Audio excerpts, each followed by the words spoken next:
Hi, I'm Mina Malik Hussain and you're watching The Coffee Table, and we have such a wonderful show lined up for you today. I'm really excited to be able to have an opportunity to talk about this. We're going to be talking about deafness in Pakistan and then also contribute to a larger conversation about special needs education in Pakistan and what the situation is on the ground, what are the challenges that we face, and what are the different kinds of wonderful initiatives that people like my guests have undertaken and continue to contribute so immensely to making so many people's lives better. I am honored today to welcome on set Dr. Izhar Hashmi. He is the Director of Programs and Operations at the Punjab Welfare Trust for the Differently Abled, which works with over 130 NGOs around the country. Dr. Hashmi is also the founding member of Akhuvat and the project director of Akhuvat Health Services. We are also joined by Sheikh Pervaiz, who is the regional chairman of the Rotary International for the Empowerment of Special Persons. He is the founder member of the Lahore Businessmen Association for the Rehabilitation of the Disabled, which is the acronym is LABARD. And he is the president of the Special Education Association of Professionals in Lahore. And we are joined over the internet by Ms. Saima Abbas, who is a speech and language therapist with over 15 years of experience and has an MS in speech and language pathology. Welcome to the show, gentlemen. And Ms. Abbas from, across the internet. So, since we're starting from deafness, Dr. Hashmi, and you are a doctor, and I have you in my clutches, from what I understand and from my copious notes, there are three kinds of hearing losses. So, one is conductive and one is sensory neural. I'm very proud of my notes. And then there's a sort of mixture of the both. So could you tell us a little bit about conductive and sensory neural hearing loss?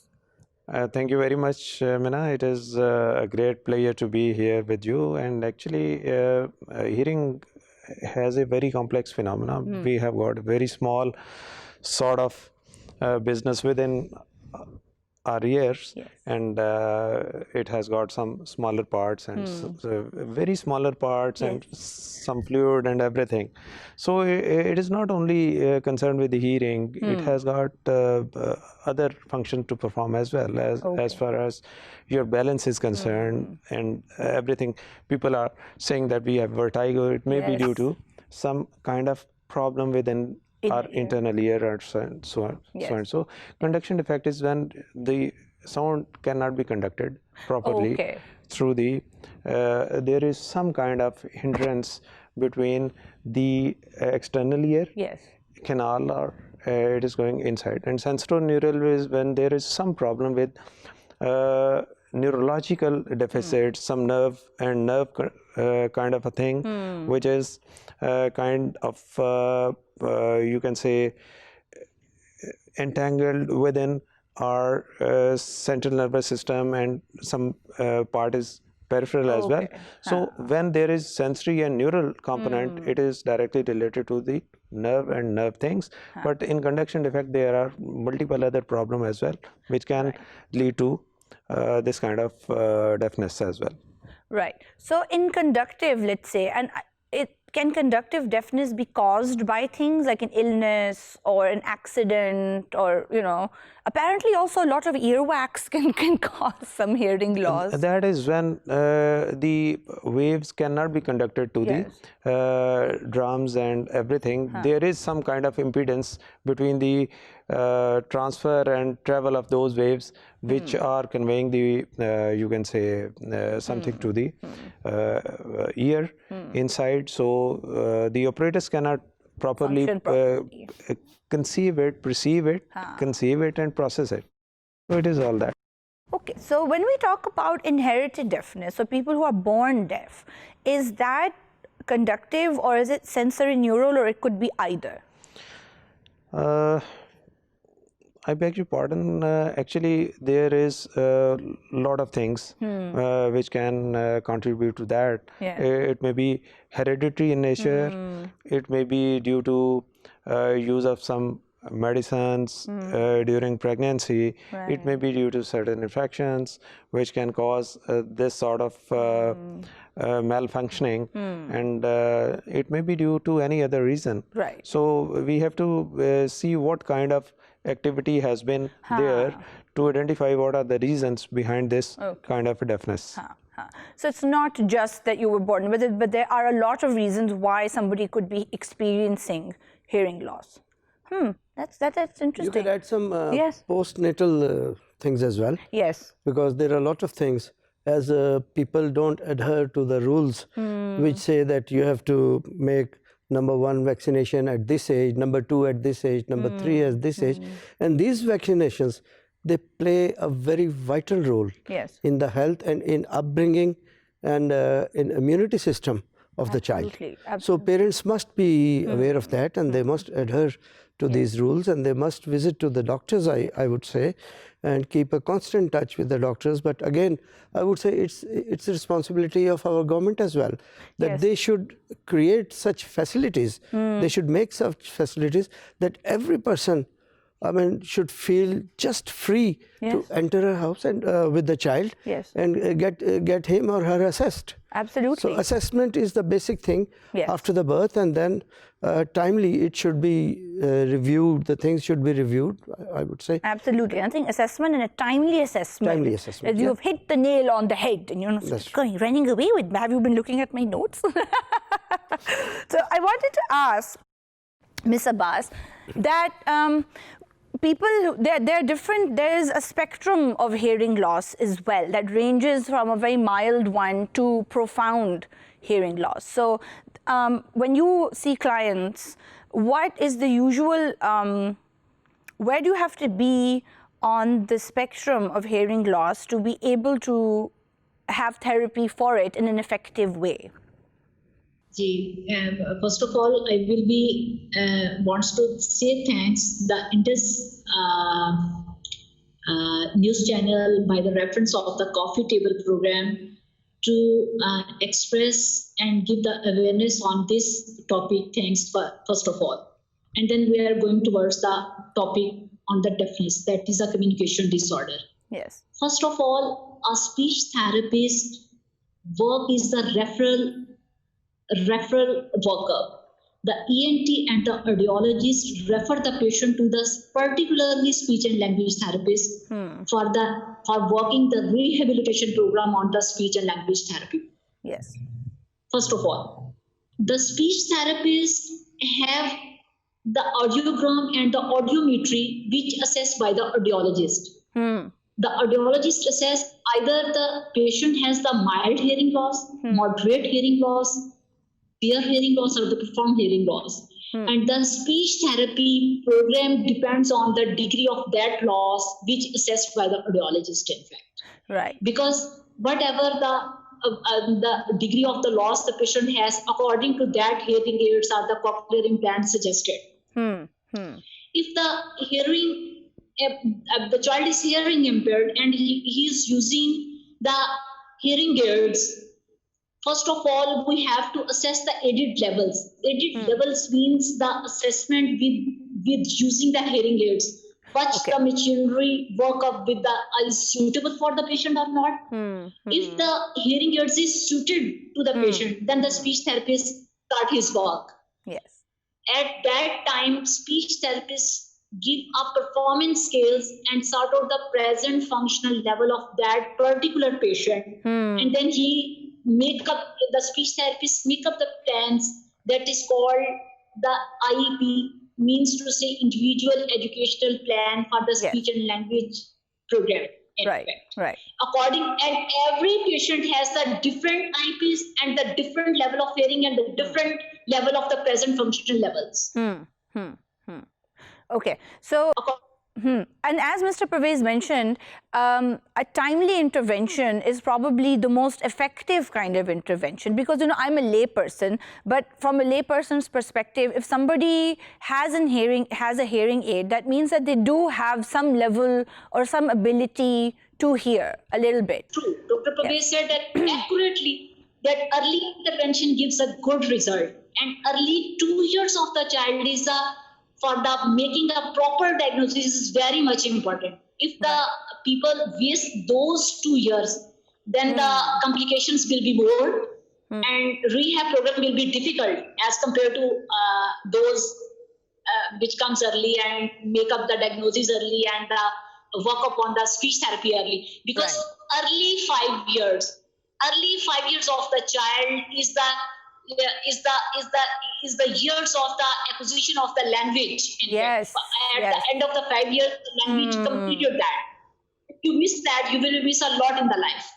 Quite right. And there's no sort of restriction. And when we think about language acquisition, it doesn't necessarily have to be our sort of mainstream way of assuming what language is like. And if for somebody with hearing loss, they can learn sign language, for example, and they can have lots of different ways of communication. Mina, there is two school of thoughts.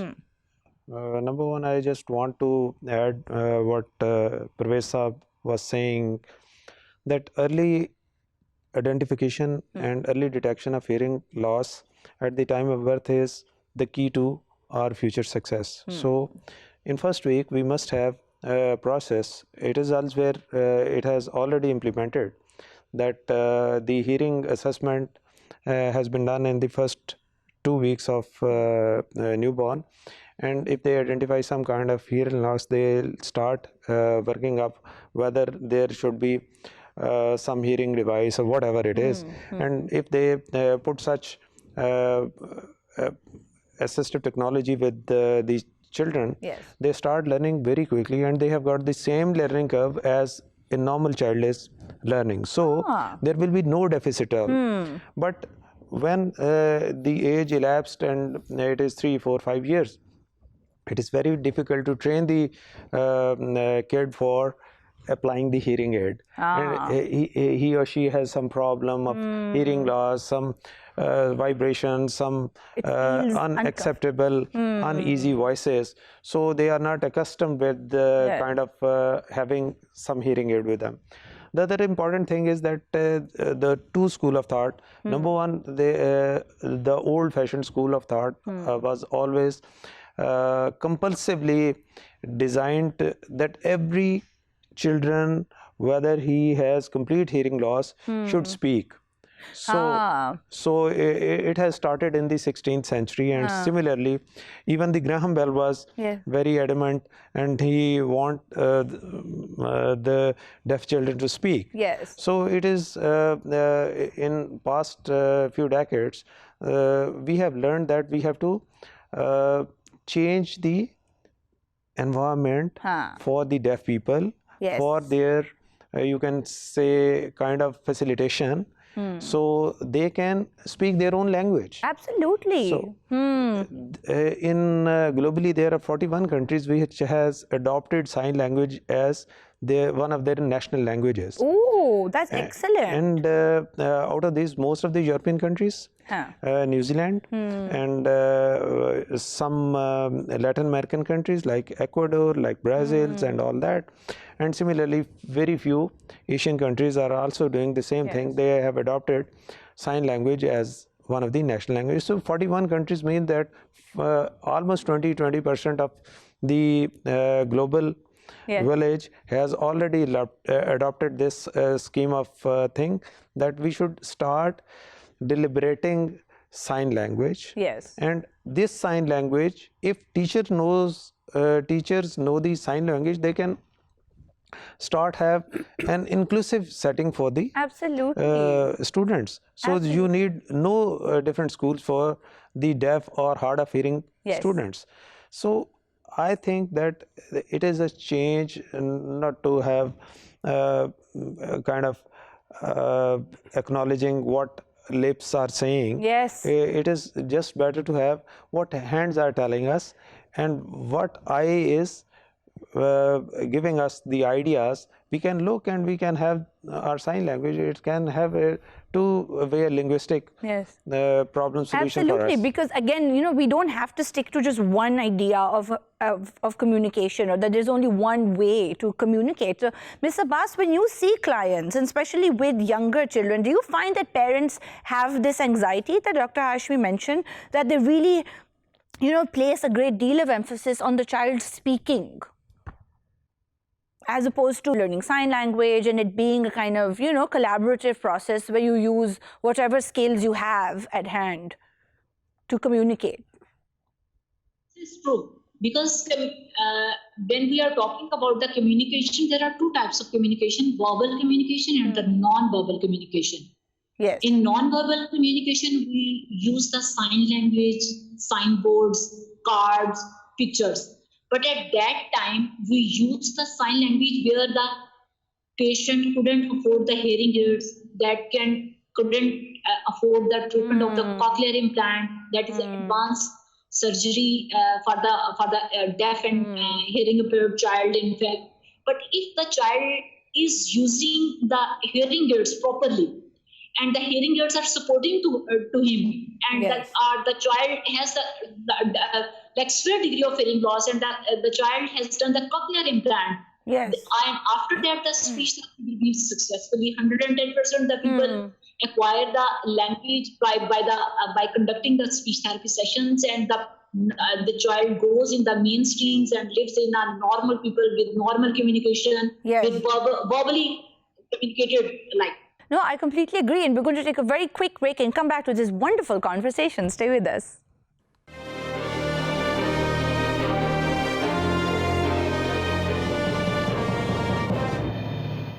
Welcome back to the coffee table. We're having a really wonderful and really informative conversation about deafness in Pakistan, but we're also going to be talking about special needs education in Pakistan.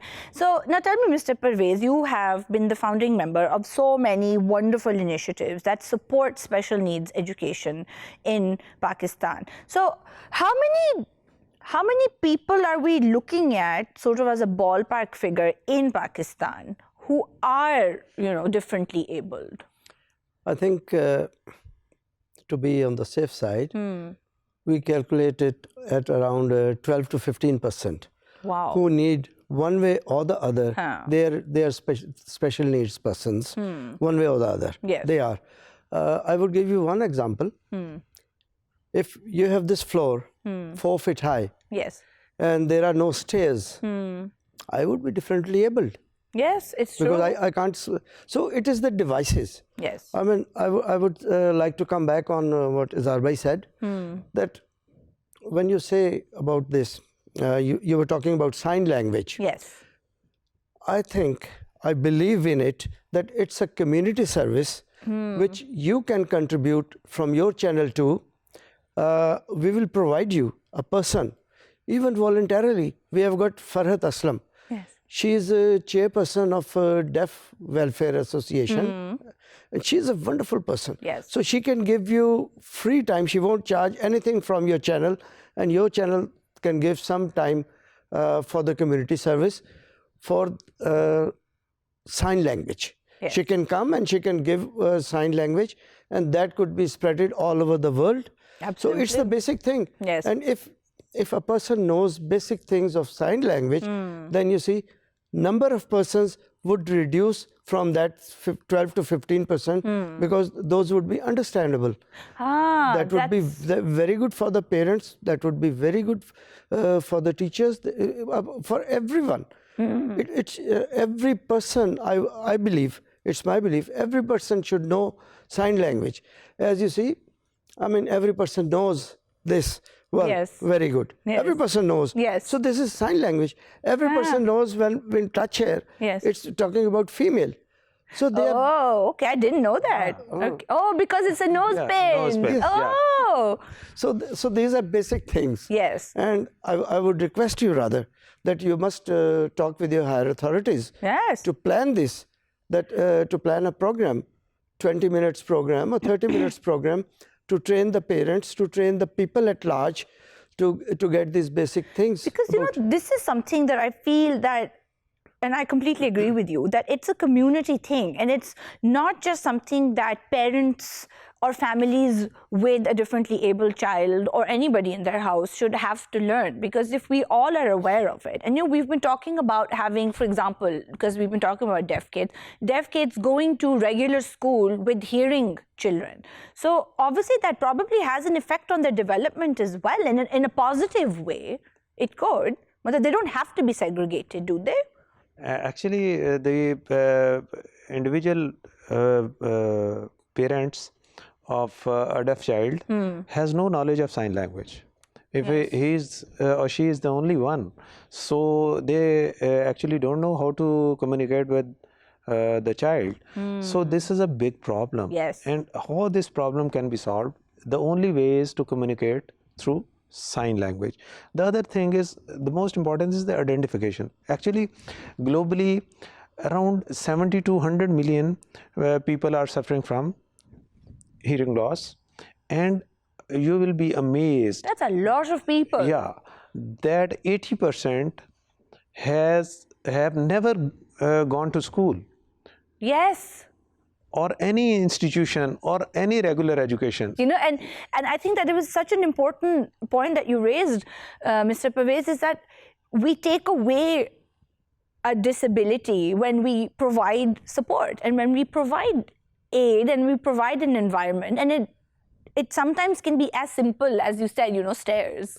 Accessibility, simple as that. So, number one is accessibility. Number two is the assistive technologies and devices. Yes. If these two are available, any person can do anything. Yeah. As per Izhar bhai, when he said number one, accessibility. Yes. I think again the need is that your channel must come forward. He has planned something to make Pakistan accessible. That's great. And it has been Very started. important. It has been started. Things have been moved. Yes. They are doing at the level of Rotary. Yes. Rotary International, we have done the same.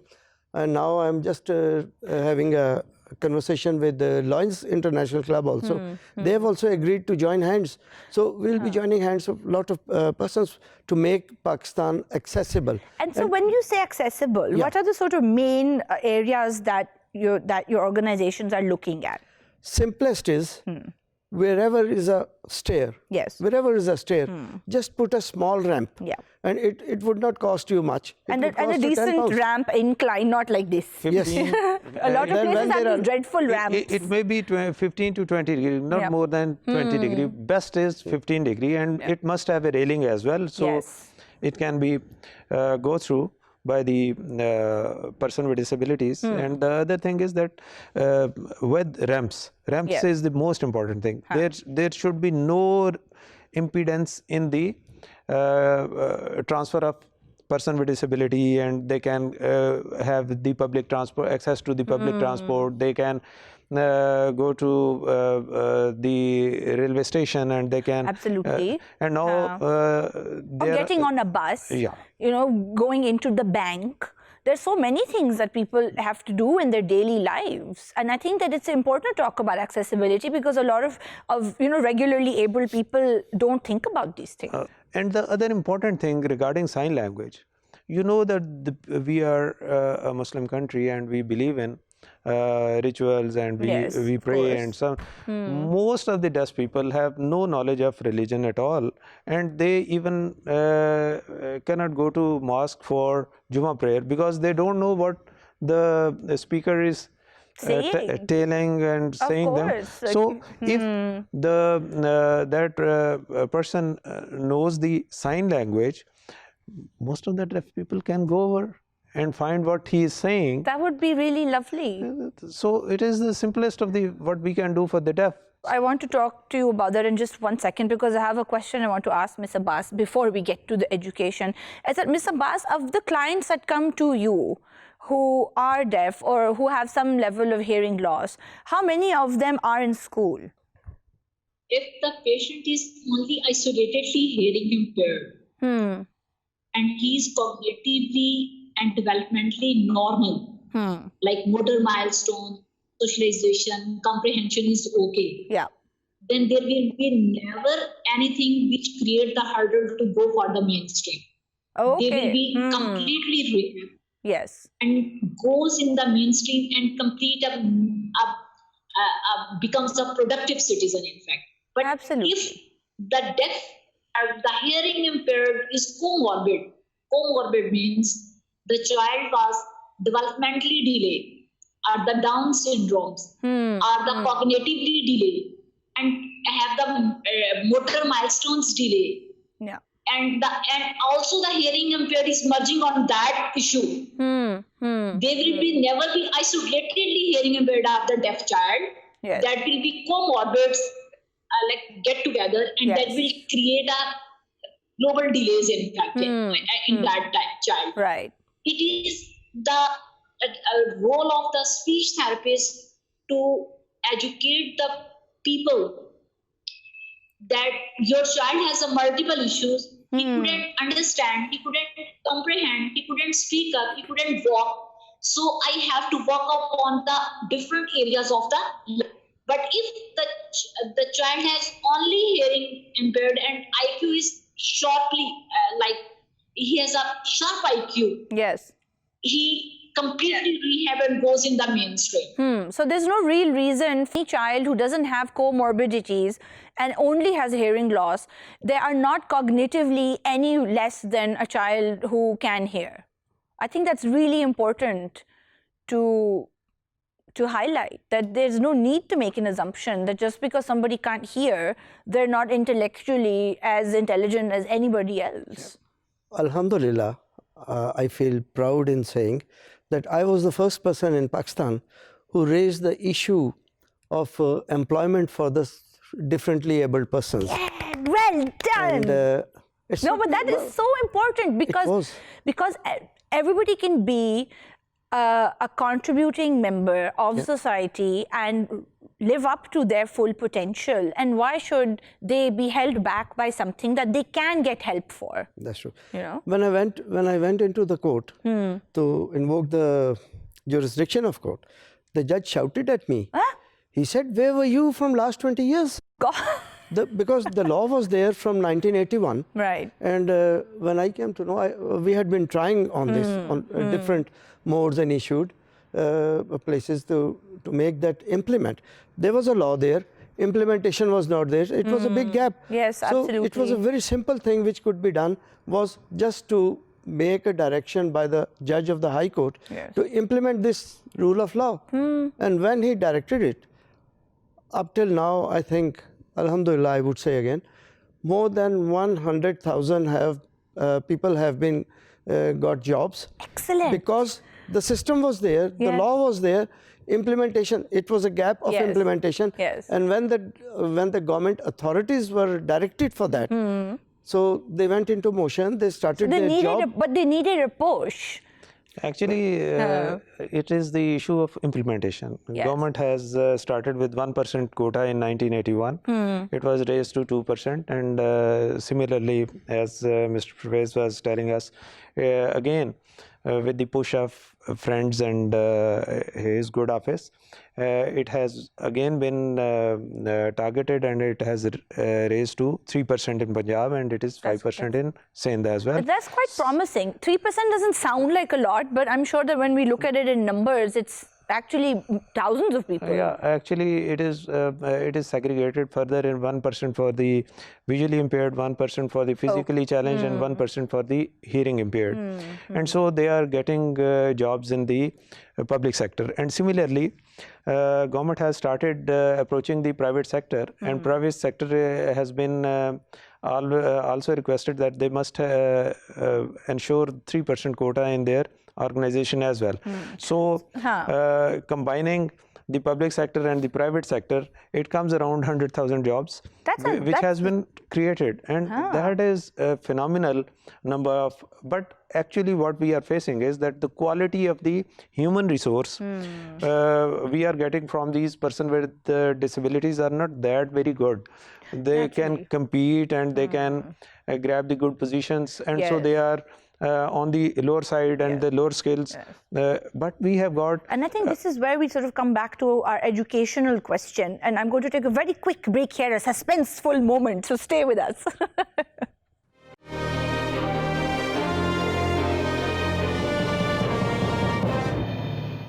Welcome back to the coffee table and our wonderful conversation about special needs education in Pakistan. Now, in the break, Mr. Pervaiz, you and I were talking about the wonderful work that Amin Maktab is doing. So tell me about that. Amin Maktab was formed way back in about 65 years back. Right. By a parent. I mean, he had differently abled daughter, Yes. Sarah. So he was looking for some institution and some. At that time, nobody could even imagine to bring their children out of their home. Absolutely. They used to, I mean, keep them away. Yes. And even if the guest goes to the house, Yes. he won't know that there is a differently abled child in this home because they felt guilty. There's such a stigma around it, Yes. even now. Even now there is, but the things are improving a lot. Good. And they say, well, Good. they have some sort of sin they have done, No, and that's why God has given that's this not sort of true children. at all. It's not. Absolutely. It's a blessing. I'm in front of you. Yes. I have got 2 children. My daughter, I mean, she would have been 48 years now if she was alive, but she passed away in 1999. I've got a son. He is 42 years old, and just because of having these children, I am so much blessed that I can't explain it. I can't. I've seen a lot of worlds. I've seen a lot of things. Whatever I am, I mean, as a person, I am nothing. I'm nothing. But whatever God has given me, God has blessed with me. You can't imagine. Very few people in Pakistan would be having that.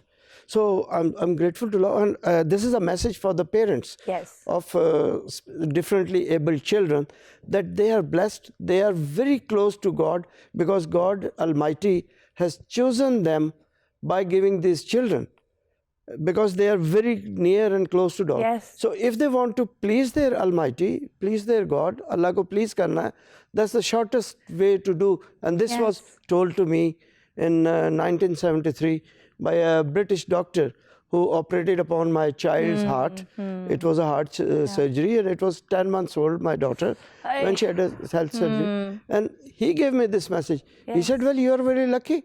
God has chosen for you.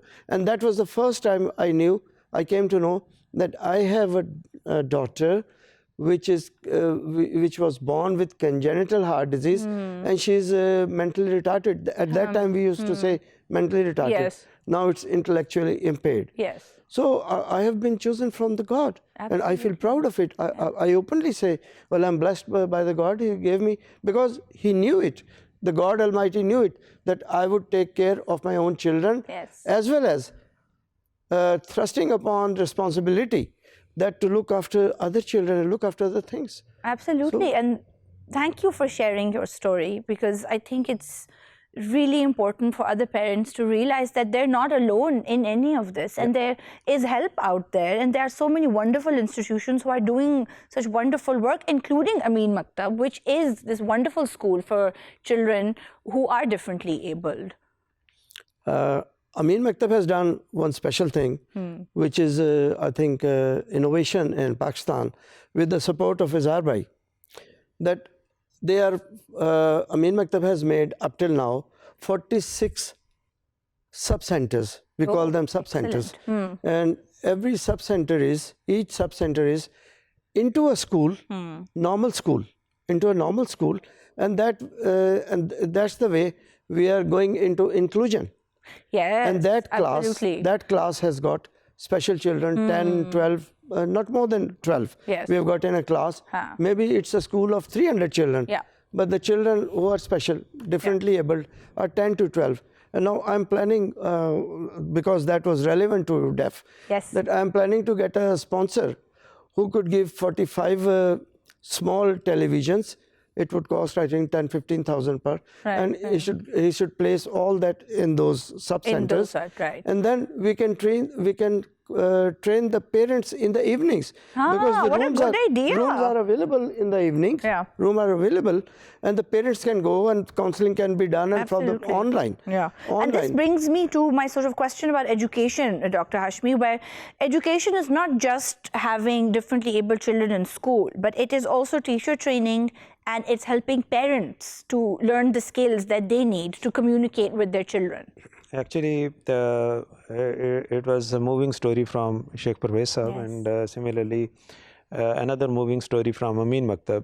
Just as Yaqub has that little girl, and Amin Maktab took off some 65 years ago, and we have lost a very dear and near person, just as Samir Raza Sahab almost a month ago. Oh, He served the Mean Maktab for more than 60 years. So it was a great loss. There are three things we have to do. Number one, we have an early identification of the children, and we should implant with cochlear implant, or we just add some assistive device to the deaf children and start their natural education phenomena from the very first word go. The other important thing is that we should create an environment where the parents, teachers can know how to make it happen.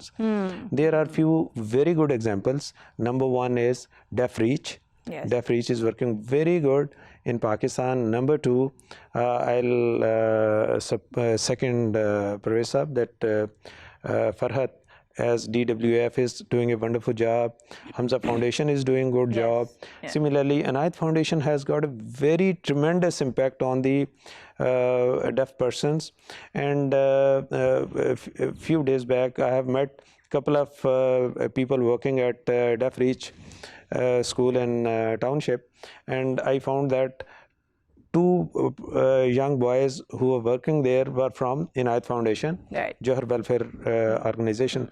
Similarly, Al Mudassar and some other. That's wonderful. We have There's got so many people who are coming together to provide young people with opportunities, because like we said, and I believe that Dr. Hashmi, you do a lot of capacity building work Yep. with NGOs as well, is that, and I feel it would become like a good cycle, wouldn't it? That differently able people are given the tools they need to live successful and, regular lives. And the more that we have them around, and the more that we don't hide them, the better we will be at becoming a more inclusive society as well. I'll give you two examples. Number one, Yes. we are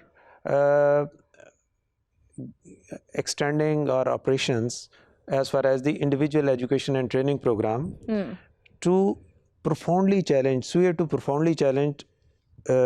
children at their doorstep. Oh. Our tutor goes to those areas which are underprivileged. They identify 25 children, Yes. and every day she visits 5 to 6 children a day, yes. where they implement IEP and mentorship program to the mother and to the family, and a whole holistic support system is available. It is in Lahore, started with the Mean Maktab. Number two, it is in Faisalabad, it is in Muzaffargarh, and it is in Multan. The other important thing is the teacher training. Yes. I just came to. Rising Sun has done a wonderful job as far as the teacher training for the special need children and intellectually profound children is desired and being done at their campus in Lahore. They have done the second part, the community part, Mean Maktab. Yes.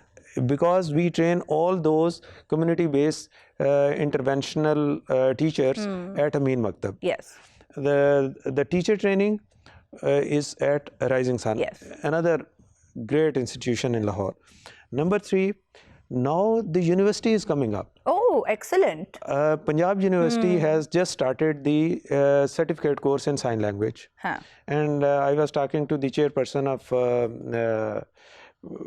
Special Education Department, Punjab University, and she was telling me that she is planning to have a diploma course, 1-year diploma course, and subsequently a degree course in sign language. Excellent. So and people, we have Pakistani sign language, which is our very own. actually, that is a big problem. That is a big problem. PSL. That Ooh, is why is it a problem? No, this is a Dr. Hashmi is like, but wait. The problem is that we have yet to standardized the sign language. Deaf Reach has done a tremendous job. Yes. Yet there are some other corners which are trying to be with PSL and find some way to submerge a different language. So it is just like that Lahore, there might be a different sign language as some kind of sign language in Muzaffargarh. Because like languages, dialect changes, then sign language also changes. Yeah. That's so fascinating. I feel like we could do a whole show on this. The third thing is the technical training Yes. for these And number 4 is their employability. In modern world, 80% of the person with disability from mild to moderate are employed within organization because they have the competitive advantage, and at the same time they compete in all segment of their lives. We have to go for self-employment. Akhuwat. Akhuwat is one of the largest interest-free microfinance in the world. Akhuwat has so far dispersed 32,000 loans to mild to profoundly challenged person. Excellent. And you will be amazed that this is the largest pool as far as the microfinance is concerned globally. Wow. Not Pakistan. That's fantastic. Not interest-free. It is all that these people are credit-worthy, these people are trustworthy, and these people are business-worthy. The last thing. Very important, you know. You're not a burden on anybody. You know, you can stand on your own feet. And the recovery rate of their interest-free loan is 100%, not 99.9%. It is 100%. I'm delighted to hear it. So we have all the ingredients of development as far as the special need persons, intellectually profound children, and person with disabilities are concerned. One great example is Society for Special Person from Multan. Zahida Hamid Quraishi is doing wonderful job with women with disabilities. Similarly, we have got Shafiq from Milestone, and Asim Zafar is placed wonderful. I'm delighted. Shahnawaz Monami and Nazamani in Karachi. Absolutely. And similarly, Javed Rais in Karachi. So it's really heartening to hear that so many people are just very committed and very serious about helping people around them, and it just makes me so proud every time I see the show. I just add one person who is the real mentor for me and Pervaiz Sahab. He is Dr. Amjad Saqib. Amjad Saqib is honorary director to Punjab Welfare Trust for Disabled, and he is trying very hard to go with it. The second person is Dr. Mina Malik, who is the national coordinator from WHO on disability, and she has got a remarkable portfolio. Excellent. Important thing is that just to recapitulate what government is doing. Yes. Government is doing very hard. And actually there is a special interest regarding, you see that every other day there is an activity at Governor House or at President House for special need persons, and the First Lady and the President are doing something exceptional for special need children. The other thing is that government of Punjab is fairly working on how to improve the life of the person with disability in collaboration with the private sector. Special Education Department needs a special emphasis that they are trying hard to reorganize and redesign the educational facilities at Special Directorate of Special Education. And last but not the least is the Social Protection Authority. That's also quite important. Social Protection Authority is providing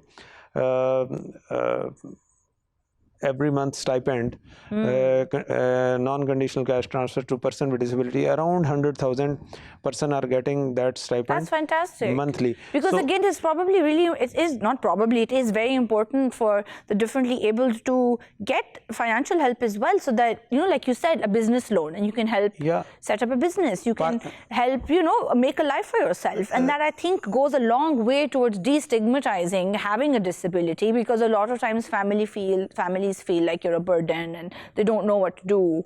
Actually, Punjab Welfare Trust for Disabled is under the umbrella of Social Welfare and Baitul Mal Department. Oh, okay. So it is trying to strengthen the disability stricken people in real life. Tremendous amount of work that you both and your teams are doing. And thank you so much for joining me today on the show and sharing your work and your experiences.